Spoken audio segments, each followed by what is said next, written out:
Hello and welcome to Thornton360. I'm Lisa Wilson. We begin with the latest from City Council. At the September 28th meeting, City Council approved the city budget for 2022. The 2022 budget presented to you tonight is a balanced budget, meaning ongoing revenues meet or exceed ongoing expenditures.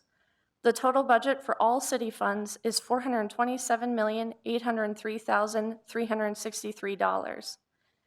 This budget does include the planned spending down of fund balance in order to make one-time investments in capital projects. Council also appointed an ad hoc judicial nominating committee to recommend qualified candidates for the position of presiding municipal judge.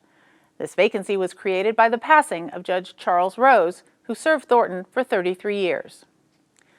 Council recognized September 15th through October 15th as Hispanic Heritage Month, October 3rd through 9th as National Fire Prevention Week, and October 2nd and October 3rd as National Fallen Firefighters Memorial Weekend. Also at this council meeting, Thornton Fire Chief Gordy Olson was presented with the George Mazzotti Fire Chief of the Year Award. It's presented each year by the Colorado Division of Fire Prevention and Control. It recognizes individuals who make extraordinary contributions to the fire service by elevating the level of professionalism through leadership.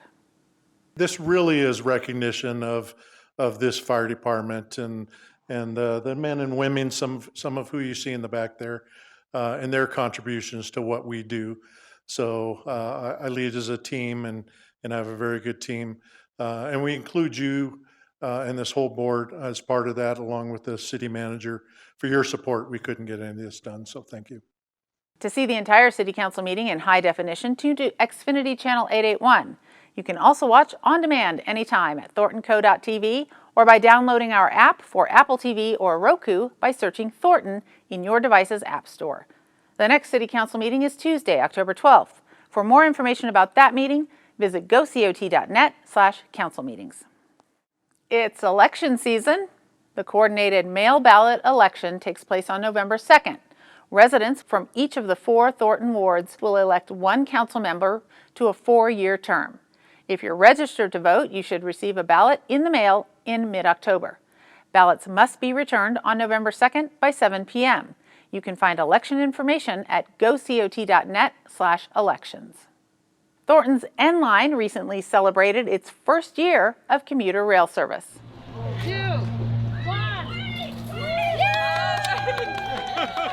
Since beginning operations on September 21st, 2020, NLine trains have traveled more than 310,000 in-service miles between Union Station and East Lake 124th Station.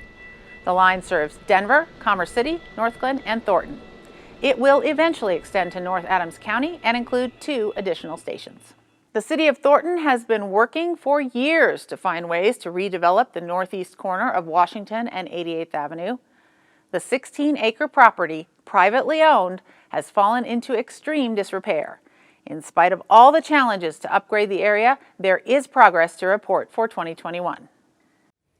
More now on the Thornton Shopping Center. Joining me here is Chad Howell. He's the redevelopment administrator for the City of Thornton, and he's intimately involved in the Thornton Shopping Center issue.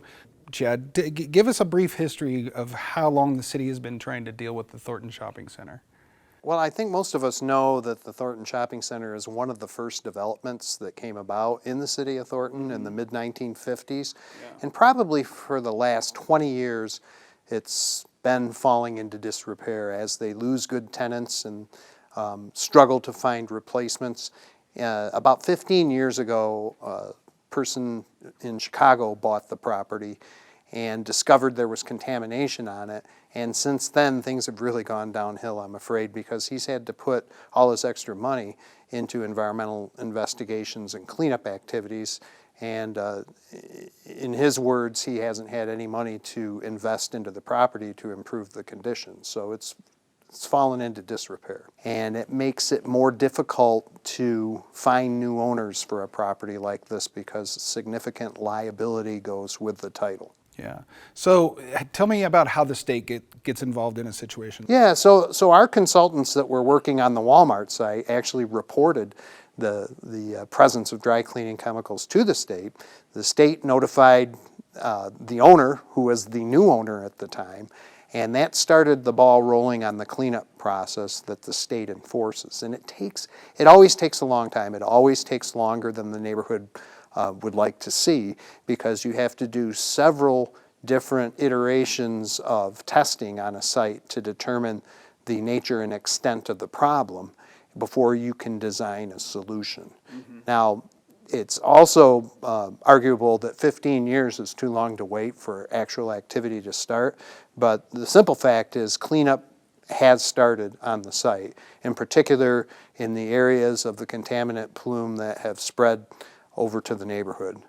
There are actual cleanup injections of solutions that'll help break down the dry cleaning chemicals. Those have been going on since earlier this year, and they should be completed. I think the current timeline is December. To see that entire interview with Todd Barnes and Chad Howell, or for more information, visit gocot.net/ThorntonShopCTR. You can help plan the new Thornton Fire Museum. The new museum will highlight Thornton Fire Department's history and community service.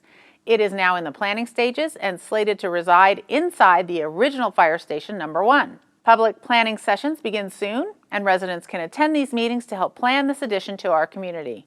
For information, visit artsthornton.com or call 720-977-5888.